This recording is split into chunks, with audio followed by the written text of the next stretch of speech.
You might be wondering how to boost your immune system naturally. Well, immunity broth is one of the easiest things you can do. I make it on a weekly basis and it really helps to prevent colds and flus and catching germs and boosts your immunity naturally. So let me walk you through the simple ingredients that are in this easy to make broth. I got all of them at Basil Bandwagon Natural Market. So we're going to be adding seaweed to this broth. Seaweed is very rich in minerals and trace minerals, and kelp helps to add nice flavor as well. What you'll want to do is soak it for about 10 minutes in some cold water, and that reconstitutes it, and then you can use it in your broth. Shiitake mushrooms, you may have heard about both these and maitake mushrooms boosting immunity naturally.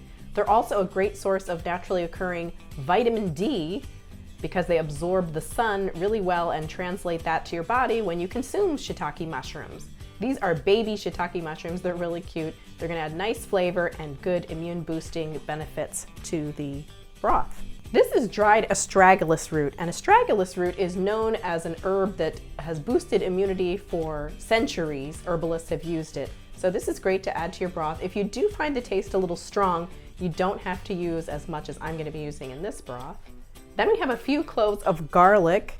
Garlic contains antioxidants and it also boosts T cells which fight viruses. Then we've got some fresh thyme. You can either use fresh or dried thyme. Thyme is also a well-known antiviral herb. So we're also adding some onions. You can use red onions or white onions. Onions have a natural antimicrobial effect. Now we're also using something that might be unfamiliar to you. This strange looking long root is called burdock root. And this is also well known as a blood purifier. It helps to cleanse the blood and has been used traditionally in the springtime. So this is another one that will add immune boosting benefits to this broth. So this is a powerful detoxifying agent to add to this broth. The great thing about ginger is it's good for digestion and it's also anti-inflammatory. We have celery here, and you've probably heard medical medium, if you've heard about the medical medium's approach to healing and health, he recommends drinking celery juice every day because it helps to remove viruses from the body.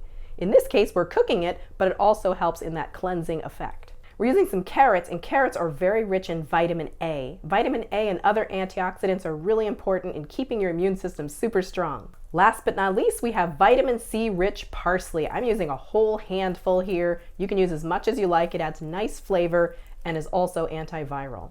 I should mention that I also have some salt on hand. You can either keep your broth no sodium and not add any, or if you like to add a little bit of salt just to add some flavor, that's up to you. But that's another ingredient. You can use either Himalayan salt or this is the Redmond real salt. So now what I'm gonna do, I'm gonna take my kombu out of the soak water and just place that in a big soup pot. You really wanna use a large pot to accommodate all of these great ingredients. And then I'm going to add my shiitake mushrooms. Now I should say there's two ways to make this immunity broth. You can either put all the ingredients in there, cook it for an hour, and just strain everything out and discard it. Or if you feel like that's a waste and you want to actually consume these mushrooms and things like that, you can chop everything up so that you're going to be making a broth that contains all those chunky ingredients. So that's fine too. In this case, I have to say I'm going to put everything in and then strain it out and just reserve the broth. But it's up to you. Either way works. Let me know in the comments below which approach you like better. So I'm just using these big chunks of onions in this case, since I'm just going to discard them, throw them in there, keeping my garlic cloves whole, putting those in there as well. The thyme sprigs, and I'm going light on the thyme. If you really like thyme, feel free to use much more. And then I'm placing my parsley in there and my carrots. I think I'm going to chop these guys up so they fit in a little bit better, chop them in half. And of course, this big long burdock has to be chopped up in a couple of pieces. You really don't have to peel it. A lot of people think you have to peel it. You just want to scrub it really well when you wash it. Last but not least, my astragalus. As I mentioned, this is a flavor that you may or may not love. It is a strong flavor, so maybe go light in the beginning and just add about a teaspoon. So what I have here in all is about 6 cups of ingredients. I'm going to cover this with enough water to fill the pot, basically. And I'm using purified spring water. Now, if you like, you can also add bay leaves. You know, you can really add other ingredients to this recipe. This is just a basic idea of where to start. Now we're going to stove and bring it to boil on high heat, and then cover it, reduce the heat to simmer on low for about an hour.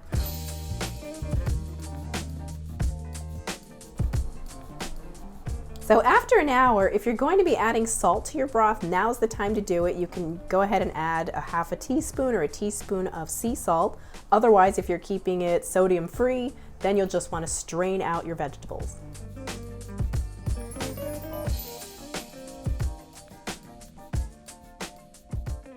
This is where big glass mason jars come in handy to store your broth.